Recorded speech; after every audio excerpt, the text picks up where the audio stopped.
नमस्कार दोस्तों, स्वागत है मेरे channel physics bye Vicky sir में।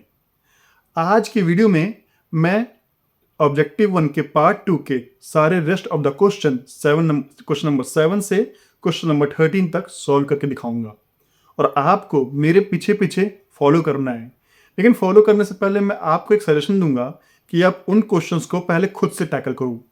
अगर आपसे क्वेश्चन हो जाता है तो आप अपनी मेथोडोलॉजी को मेरी मेथोडोलॉजी से मैच करो, और अगर मैच होता है तो परफेक्ट, और अगर मैच नहीं होता और क्वेश्चन सही आ रहा होता है तो आप मुझे कमेंट करके बताएं, मैं उसको नए मेथोडोलॉजी से दूसरे स्टूडेंट्स को भी उसको मैं टीच कर दूंगा। मैं विक्रम, मेरा नाम ऑफिशियल नाम विक्रम है, हालांकि मैंने इस चैनल का नाम फिजिक्स बाय विक्की सर रखा हुआ है। मैंने इस चैनल को आप लोगों की हेल्प के लिए बनाया है और आपसे एक भी रुपए लिए बिना मैं इस पूरी एस सी वर्मा के बुक को आपको एनिमेशन के थ्रू समझाऊंगा, जिससे आपको फुल क्लैरिटी मिल जाए कि फिजिक्स के कॉन्सेप्ट्स काम कैसे करते हैं। और अभी मैं बाय शेयरिंग माय स्क्रीन मैं आपको सारे न्यूमेरिकल करके दिखाऊंगा और आप न्यूमेरिकल को फॉलो कर सकते हैं। मैंने क्वेश्चन नंबर 1 मैंने चैप्टर 3 काइनेमेटिक्स के क्वेश्चन नंबर 1 से क्वेश्चन नंबर 6 तक मैंने पिछले वीडियो में सॉल्व किया हुआ है। अभी मैं रेस्ट ऑफ द क्वेश्चंस, जो कि क्वेश्चन नंबर 7 से क्वेश्चन नंबर 13 तक, मैं इस वीडियो में सॉल्व करने वाला हूं। चलिए शुरू करते हैं। तो क्वेश्चन नंबर 7 क्या बोलता है? A person standing near the edge of a building throws 2 balls A and B. The ball A is thrown vertically upward and ball B is thrown vertically downward with the same speed. The ball A hits the ground with the speed VA and the ball B hits the ground with the speed VB. And then इसने 4 option दिए हैं। इसका चलिए इसका पहले diagram बना लेते हैं और देखते हैं कि गिवन क्या क्या है।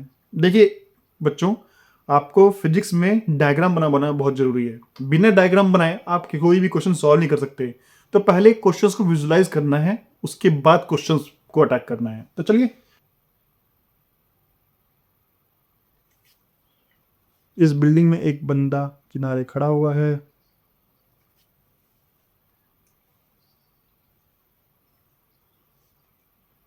इसने 2 बॉल फेंकी, एक बॉल ऊपर फेंकी, ए बॉल को स्पीड,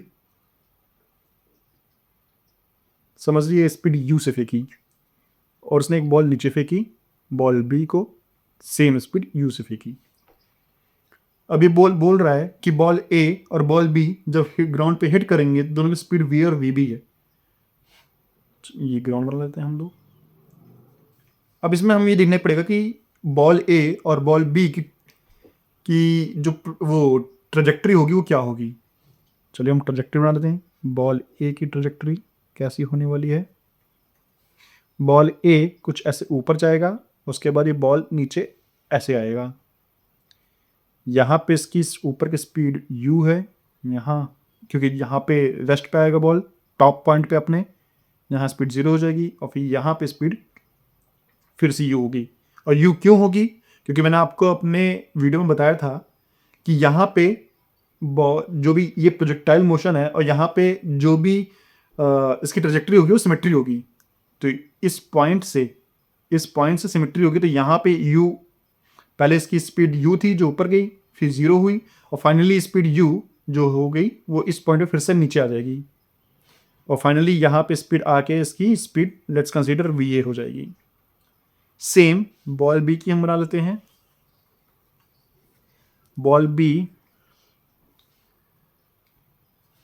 नीचे डायरेक्टली आ रही है स्पीड u से और यहाँ है यहाँ इसकी स्पीड है vb। अब एक चीज आप ध्यान से देखिए कि बॉल ए ने बॉल बी की ट्रैजेक्टरी को फाइनली, अगर हम इसकी बात करें तो बॉल ए और बॉल बी की ट्रैजेक्टरी इस पूरे पॉइंट पे सेम है। और लेट्स कंसीडर कि ये डिस्टेंस x है, वो भी दोनों बॉल्स के लिए सेम है। अगर डिस्टेंस सेम है तो हमें पता है x equal to ut plus half at square अगर x सेम है तो, और क्योंकि एक्सेलरेशन g दोनों के लिए कांस्टेंट है और डाउनवर्ड है, तो इसका क्या मतलब हुआ बच्चों कि यहां पे टाइम t भी सेम हो जाएगा दोनों के लिए। अब अगर टाइम भी कांस्टेंट है और x भी कांस्टेंट है तो फाइनल वेलोसिटी का फॉर्मूला हम लिखेंगे बच्चों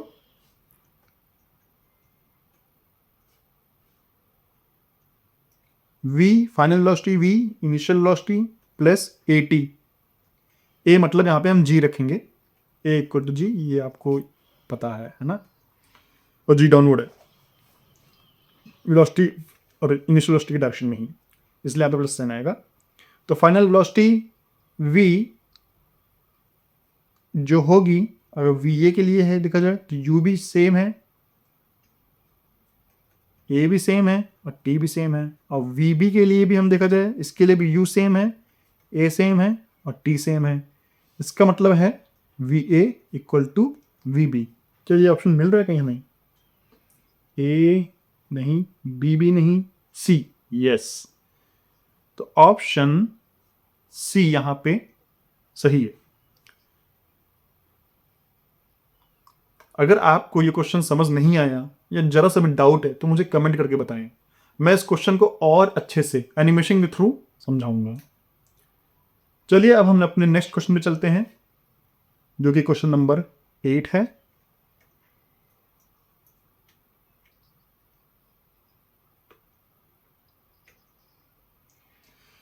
क्वेश्चन नंबर 8 बोल रहा है in a projectile motion the velocity. अब ये वेलोसिटी के बारे में कुछ ऑप्शन दे रखे हैं उसने, वो बोल रखा है। तो पहला ऑप्शन है is always perpendicular to the acceleration, दूसरा है is never perpendicular to the acceleration, तीसरा है is perpendicular to the acceleration for one instant only, and चौथा है is perpendicular to the acceleration for two instant only. चलिए हम इसके लिए फिर से एक डायग्राम बना लेते हैं, बढ़िया सा अच्छा डायग्राम बनाएंगे, अच्छे समझ में आएगा।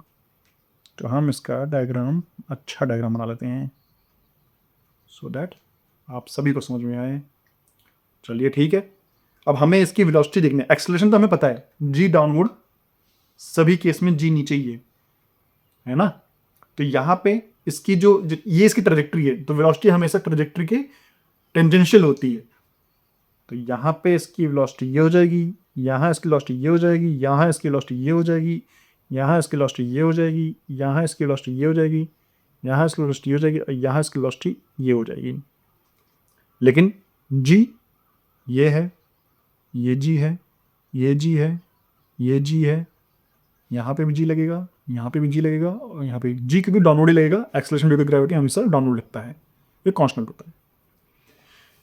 अब इसका क्या मतलब है बच्चों कि देखिए यहाँ पे एंगल धीरे धीरे धीरे पहले ऑब्ट्यूज एंगल था initially, time T equal to 0 पे, ये वेलोसिटी और ये है time, time T equal to 0 पे ऑब्ट्यूज एंगल था, और धीरे धीरे धीरे ऑब्ट्यूज एंगल 90 डिग्री में कन्वर्ट होता है। यहाँ पे 90 डिग्री में कन्वर्ट होता है, यहाँ ऑब्ट्यूज होता है और यहाँ पे एक्यूट एंगल बनता है इसका। अब देख लेते हैं इसमें options, is always perpendicular to the acceleration, हर जगह परपेंडिकुलर नहीं है, तो ए तो गलत हो गया। B is never perpendicular to the acceleration, नहीं, एक जगह परपेंडिकुलर है, तो बी भी गलत हो गया। C is perpendicular to the acceleration for one instant only, हाँ बिल्कुल सही, एक इंस्टेंट पे परपेंडिकुलर है, तो सी सही है। लेकिन अब एक बार ऑप्शन डी भी देख लेते हैं कि ऑप्शन डी क्या कह रहा है। ऑप्शन डी कह रहा है is perpendicular to the acceleration for two instants, मुझे तो कहीं दो इंस्टेंट्स नहीं दिख रहे हैं, इसलिए आंसर बी भी गलत है। तो आंसर सी पे हम टिक लगाएंगे और आगे बढ़ेंगे। देखिए इतना आसान क्वेश्चन को, ये बेसिकली ये ऑब्जेक्टिव सारे कॉन्सेप्चुअल क्वेश्चंस हैं, तो ये क्वेश्चन आप डायरेक्टली भी कर सकते हैं, लेकिन मैं आपको सारे क्वेश्चन सारे ऑप्शंस सॉल्व करके बता रहा हूं सो दैट आप इन सबको खुद से ही समझ पाएं कि बाकी ऑप्शंस क्यों गलत हैं। ठीक है, अब चलते हैं नेक्स्ट क्वेश्चन में।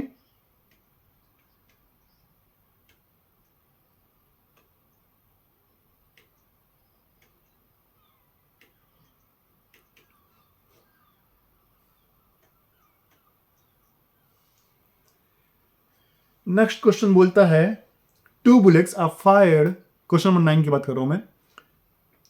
To bullets are fired simultaneously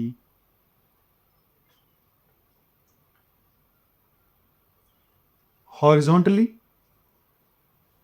Two bullets are fired simultaneously horizontally and with different speeds from the same place. Which bullet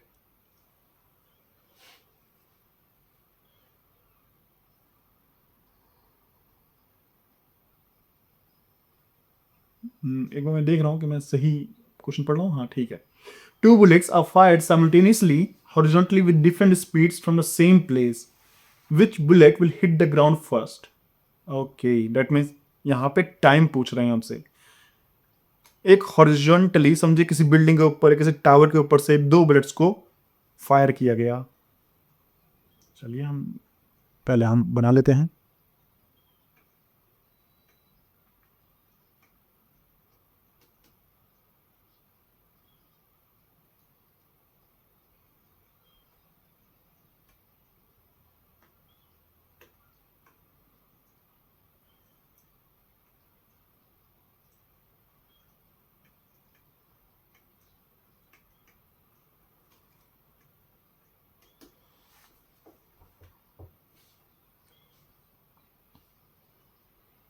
यहां से दो बुलेट को फायर किया गया, बुलेट ए और समझिए बुलेट बी। ये ए है, ये बी है। simultaneously horizontally and with different speeds from the same place। अच्छा, इसकी स्पीड समझिए u a से है और इसकी u b से।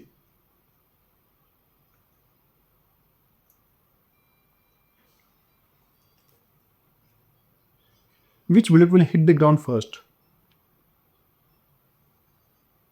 अच्छा, देखिए बच्चों, हम पहले सबसे पहले इसकी ट्रेजेक्टरी बना लेते हैं।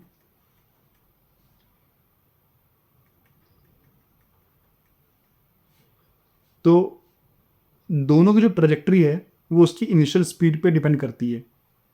अब हम यहाँ पे टाइम निकालना है कि दोनों बेसिकली इन दोनों का जो टाइम होगा ग्राउंड पे हिट करने का वो कितना होगा। अब दोनों की स्पीड फाइनली यहाँ पे कुछ, एक की वी ए होगी और एक की वी बी होगी। तो इसको इन दोनों को नीचे आने में कितना टाइम लगा। अब देखिए बच्चों, हम इसको दो पार्ट्स में कन्वर्ट कर लेंगे। टाइम टी इक्वल टू 0 पे फॉर ए, जो डाउनवर्ड वेलोसिटी है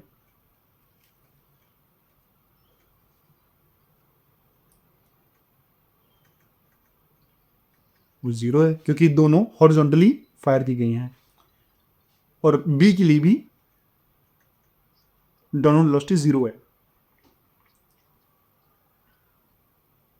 ठीक है बच्चों, अब यहां पे हमसे टाइम पूछा गया है। अब हमें पता है दोनों के लिए जो डिस्प्लेसमेंट है डाउनवर्ड वो सेम है x।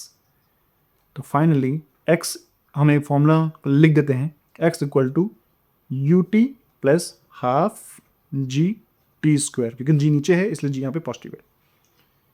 अब यहाँ पे इनिशियल वेलोसिटी दोनों के लिए, यहाँ मैं नीचे लिखता हूँ फिर से, for x A initial velocity downward की बात कर रहा हूँ मैं, इनिशियल वेलोसिटी डाउनवर्ड की बात कर रहा हूँ, तो इनिशियल वेलोसिटी 0 है। तो यहाँ पे हम हाफ जी टी स्क्वायर हो जाएगा और एक्स बी के लिए भी हाफ जी, यहाँ पे टी ए का स्क्वायर हो जाएगा, यहाँ पे टी बी। लेट्स कंसीडर कि दोनों का टाइम अलग है, लेकिन हमें पता है कि एक्स ए और एक्स बी बराबर है। इससे क्या हो जाएगा, टी ए और टी बी भी बराबर हो जाएगा।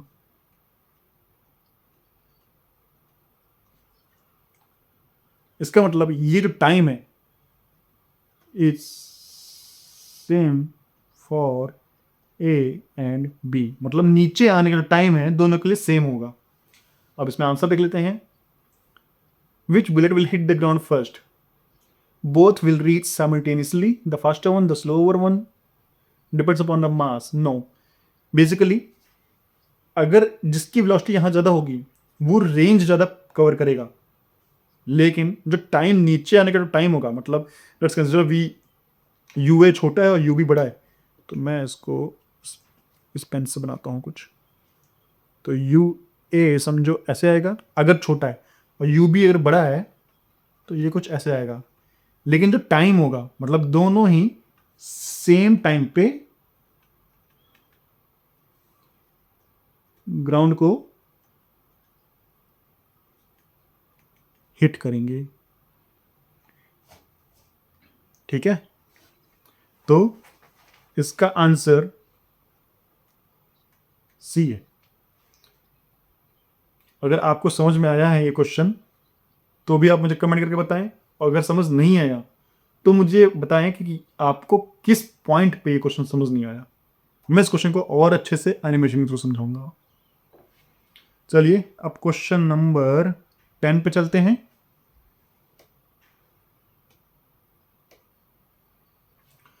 क्वेश्चन नंबर 10 क्या बोलता है? The range of a projectile fired at an angle 15 degree is 50 metre. If it is fired with the same speed at an angle of 45 degree, its range will be देखिए हमें बच्चों पता है, वैसे तो मैं इसे बेसिक से भी सॉल्व कर सकता हूँ, लेकिन अगर मैं इसको अगर फॉर्मूले से करता हूँ तो कैसे करेंगे? अब हमें ये पता है डायरेक्टली, रेंज का जो फॉर्मूला होता है वो U square sine 2 theta by G होता है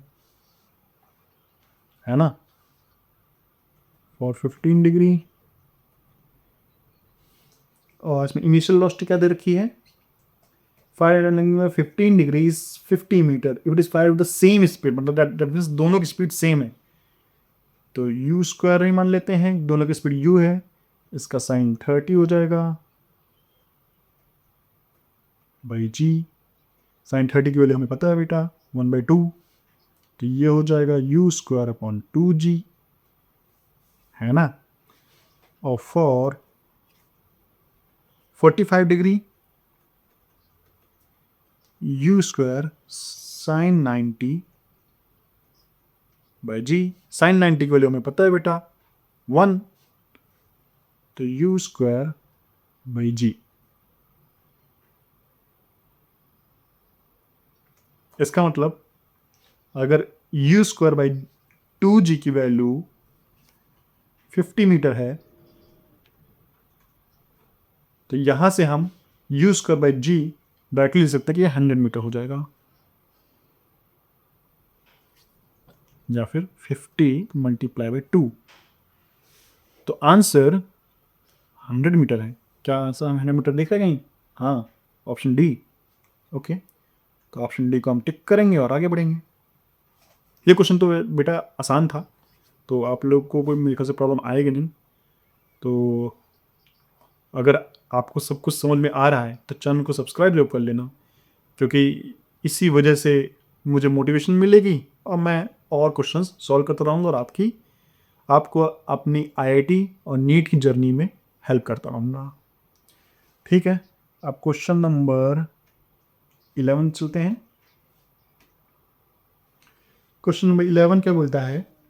two projectiles A and B are projected with an angle of projection 15 degree for the projectile A and 45 degree for projectile B. If RA and RB is the horizontal range for the two projectiles, then अच्छा, अब यहाँ पे जैसे मैंने पिछले question में आपको बताया था कि हॉरिजॉन्टल रेंज की बात कर रहा है ये। एक का एंगल कम है और एक का एंगल ज़्यादा है, और दोनों का हॉरिजॉन्टल रेंज की बात कर रहा है। चलिए, वैसे तो एक मैं आपको ट्रिक बता देता हूँ, हमेशा हॉरिजॉन्टल रेंज मैक्सिमम होगा अगर बेसिकली जहाँ पे सेम लेवल की बात कर रहा हूँ मैं, अगर सेम लेवल पे, चलिए यहाँ पे बना देता हूँ मैं, अगर ये सेम लेवल है और यहाँ से किसी प्रोजेक्टाइल को फेंका जाता है तो ये पाथ सिमेट्री होती है, हमें ये बात पता है, और यहाँ से ये सिमेट्रिकल होता है, और ये जो मैक्सिमम रेंज है आर जो मैक्सिमम आता है वो हमेशा 45 डिग्री पे आता है। तो ये एंगल अगर 45 डिग्री होगा तो ये जो रेंज होगा वो मैक्सिमम होगा। लेकिन अब हम इसको सॉल्व करते हैं, मतलब हम इसको न्यूमेरिकली सॉल्व करते हैं।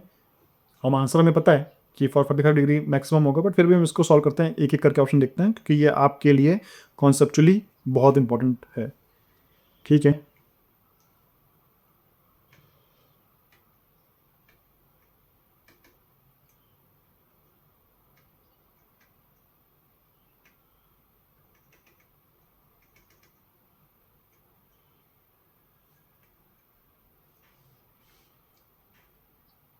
चलिए इस क्वेश्चन को अब सीधे उससे सॉल्व करते हैं, हॉरिजॉन्टल रेंज से। हॉरिजॉन्टल रेंज का फॉर्मूला बेटा हमको पता है कि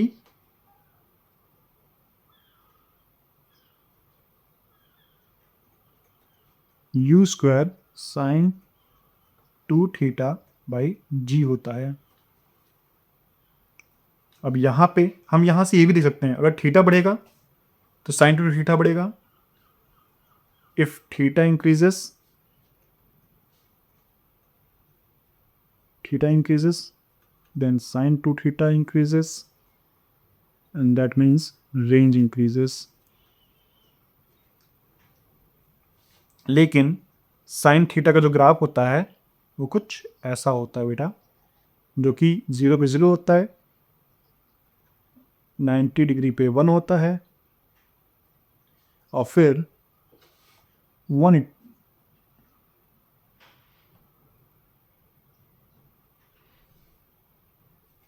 और फिर 180 डिग्री पे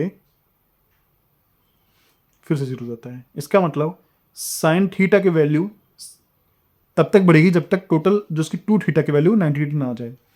इसका मतलब sine 2 theta is equal to 1 when theta equal to when 2 theta equal to 90 degree, or when theta equal to 45 degree. So that means ये range is maximum at theta equal to 45 degree. ये चीज़ आपको बरहाट याद रख लेना है कि जब theta 45 degree होगा तो रेंज हमेशा मैक्सिमम होगा। लेकिन ये तभी की कंडीशन में है जब प्रोजेक्टाइल को बेसिकली नीचे ग्राउंड से ही प्रोजेक्ट किया गया है, और जाके उसी लेवल पे जाके ग्राउंड पे ही जाके वो फाइनल अपनी ट्रेजेक्टरी को टर्मिनेट करता है। तो इसका ऑप्शन क्वेश्चन नंबर 11 है। क्वेश्चन नंबर 11 में आर ए और आर बी 15 डिग्री हमेशा कम होगा, 45 डिग्री का ज़्यादा होगा। तो आर बी हमेशा आर ए से ज़्यादा होगा। The information is sufficient to decide. अच्छा, इसमें ऑप्शन डी भी है, ऑप्शन डी है, तो ऑप्शन डी को भी हमें देखना पड़ेगा कि ऑप्शन डी तो कहीं हो नहीं सकता। मुझे ऐसा लग रहा है कि ऑप्शन डी क्यों होगा, क्योंकि यहाँ पे हमें पता है कि जो रेंज है वो बेसिकली यू पे भी डिपेंड कर रहा है, साइन 2 थीटा पे तो डिपेंड कर रहा है, ये तो कांस्टेंट है। साइन 2 थीटा हमेशा साइन 2 थीटा पे भी डिपेंड कर रहा है, लेकिन ऑफ कोर्स थीटा बढ़ेगा तो 45 डिग्री, तो ये वैल्यू तो इसको बढ़ाएगी। बट यू अगर बाय चांस ए की बहुत कम हुई, अगर बी की बहुत कम हुई, तो हो सकता है रेंज कम हो जाए। इसलिए u is unknown, hence option D. अगर इसने बता दिया होता कि सेम स्पीड पे प्रोजेक्ट किया है तो हम बोल सकते थे कि ठीक है, जो प्रोजेक्टाइल बी है जो 45 डिग्री पे प्रोजेक्ट किया गया है वो उसका मैक्सिमम होगा। लेकिन यहाँ पे हमें इनिशियल वेलोसिटी के बारे में बताया नहीं है, कोई इन्फॉर्मेशन नहीं है, इसलिए यहाँ पे ऑप्शन डी हम करेक्ट करेंगे और आगे बढ़ेंगे। ठीक है बच्चों, आपको फॉर्मूला भी रटना है, ऑफ कोर्स रटना पड़ेगा। अगर आपको जल्दी क्वेश्चन सॉल्व करना तो रटना ही पड़ेगा, लेकिन ये फॉर्मूला कैसे ड्राइव होता है वो भी आपको जरूर आना चाहिए, क्योंकि बहुत बार क्वेश्चंस घुमा के देते हैं, तो आपको फिर से बेसिक पे जाके चीज़ों को सॉल्व करना होगा। तो अब हम चलते हैं क्वेश्चन नंबर 12 पे।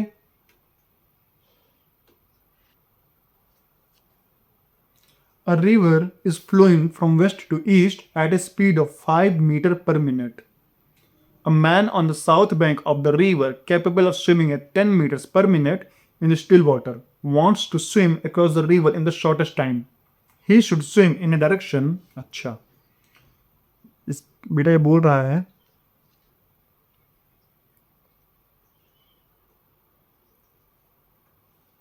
ये एक रिवर है, इसमें ऐसे करके पानी वेस्ट टू ईस्ट की तरफ बह रहा है और स्पीड क्या है इसकी 10 मीटर पर सेकंड की।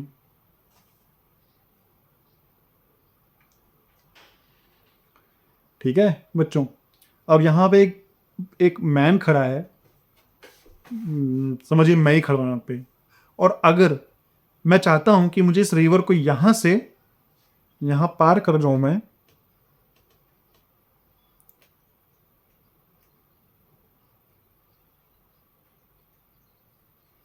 वो भी शॉर्टेस्ट टाइम में, तो लेकिन मेरी स्टिल वाटर पे जो स्पीड है वो 5 मीटर पर मिनट है। सॉरी,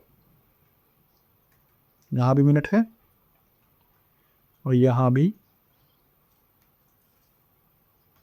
मिनट है। 5 मीटर पर मिनट है मेरी स्पीड। अब मुझे यहाँ से यहाँ पार करना है, तो मेरी स्पीड क्या होगी? तो बेसिकली मुझे किस डायरेक्शन में ट्रेवल करना चाहिए? तो बच्चों हमें पता है कि पर्टिकुलर डायरेक्शन में जो वेलोसिटी होती है वही मैटर करती है, बाकी डायरेक्शन में वेलोसिटी मैटर नहीं करती।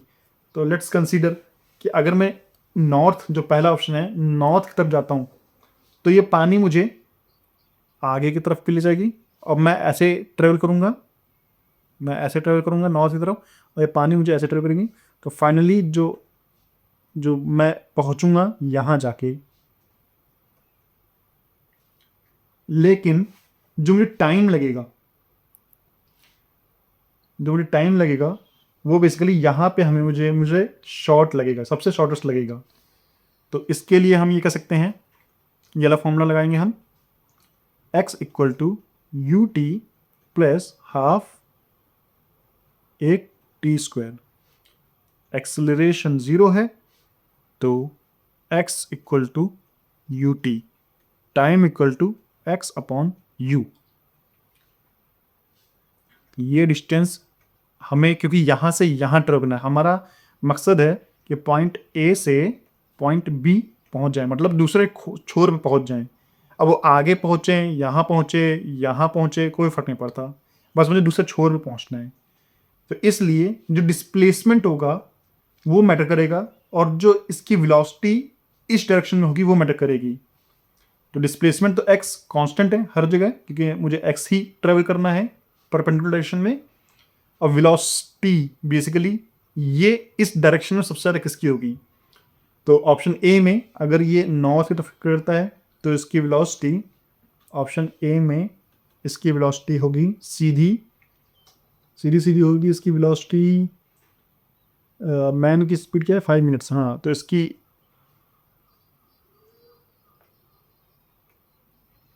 इसकी वेलोसिटी ऑप्शन ए में इसकी वेलोसिटी है 5 मीटर पर मिनट। ऑप्शन बी में, मैं वेलोसिटी इन दिस डायरेक्शन की बात कर रहा हूँ, मैं ए से बी की तरफ। ऑप्शन बी में अगर ये ईस्ट की तरफ जाता है, दैट मीन्स अगर इसका डायरेक्शन ये कह रहा है ये है, तो इसका कुछ कंपोनेंट इधर आएगा, इसका कुछ कंपोनेंट इधर आएगा, ये है।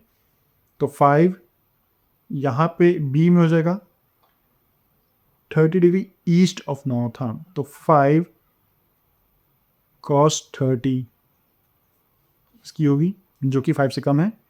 ऑप्शन सी में 30 डिग्री नॉर्थ ऑफ वेस्ट, तो वेस्ट ये है, और 30 डिग्री नॉर्थ मतलब ये इस डायरेक्शन में ये ट्रेवल करना चाहता है, तो इस डायरेक्शन में ये एंगल 60 आएगा, और यहाँ पे ये 5 है, तो 5 cos 60। ऑफ कोर्स ये भी 5 से कम है, पर D 60 degree east of north. So 60 degree east of north, मतलब यहाँ पे कुछ इसकी वेलोसिटी है और ये है 60 डिग्री, ये ईस्ट की तरफ, नॉर्थ से 60 डिग्री ईस्ट है नॉर्थ से, तो इसका मतलब यहाँ पे इसकी स्पीड हो जाएगी ये 5 है, यहाँ पे इसकी भी स्पीड कुछ परपेंडिकुलर स्पीड इसकी 5 cos 60 हो जाएगी। अब हमें पता है मिनिमम टाइम के लिए मैक्सिमम वेलोसिटी होनी चाहिए u मस्ट बी मोर, ये हमें कंडीशन है, और u सबसे ज़्यादा किसका है, a का।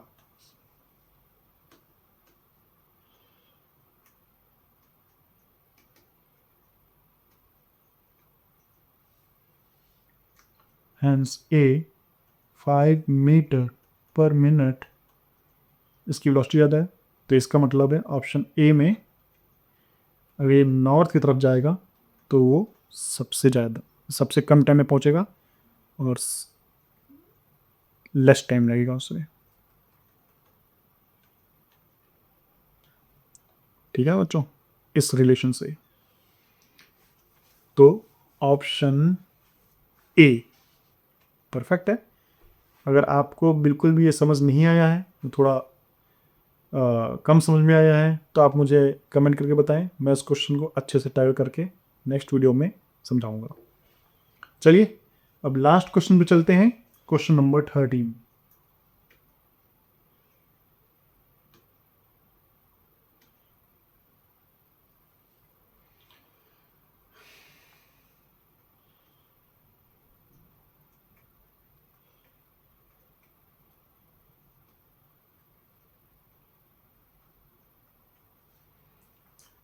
In the arrangement shown in figure 3, question 3, the ends P and Q of an extensible string move downward with a uniform speed u. Pulleys A and B are fixed. The mass M moves upwards with a speed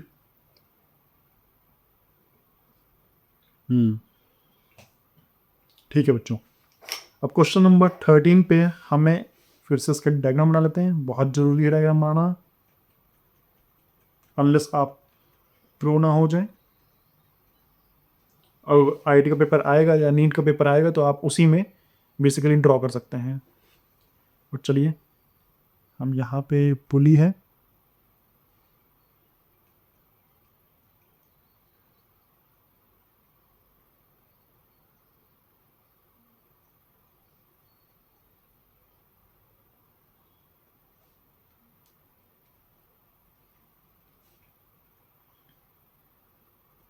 ये मास m है और ये angle theta है और ये p है। अब बच्चा क्या बोल रहा है, the ends p and q are inextensible, that means ये जो पूरी स्ट्रिंग है इनएक्सटेंसिबल है। ठीक है बच्चों, और ये वेलोसिटी u से नीचे आ रहा है, ये दोनों फिक्स हैं, पुली ए एंड पुली बी एक फिक्स है। The mass m moves upward. अब देखिए बच्चों, अगर p और q नीचे u से आ रहा है या नीचे आ भी रहा है तो इसका मतलब है कि जो मास m है वो ऊपर जाएगा, ये तो हमें साफ साफ दिख रहा है। लेकिन अब किस स्पीड से ऊपर जाएगा ये पता करना है, तो इसके लिए हम क्या करेंगे, लेट्स कंसीडर एक पॉइंट यहां पे,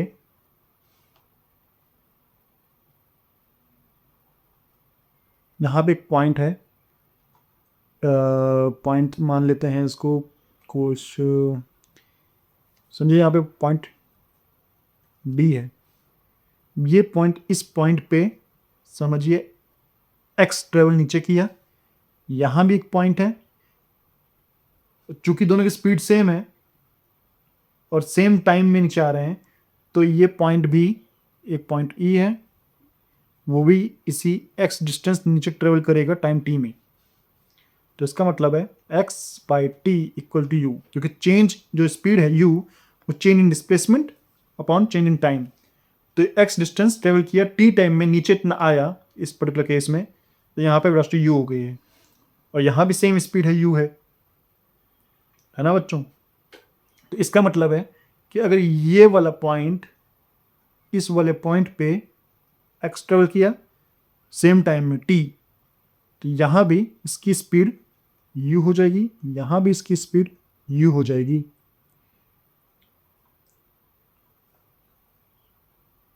है ना बच्चों। अब चूंकि अब मैं मास m का FBD बना लेता हूं मैं। मास m जो है वो यहां भी आ गया, वो यहां भी आ गया, लेकिन दोनों पॉइंट तो आ सकता है। तो मास m कुछ इस पॉइंट पे आएगा जो कि दोनों का सेंटर पॉइंट होगा। ये डिस्टेंस x है और ये थीटा है, ये डिस्टेंस भी x है, ये भी थीटा है। तो इसका मतलब जो इसका परपेंडिकुलर डिस्टेंस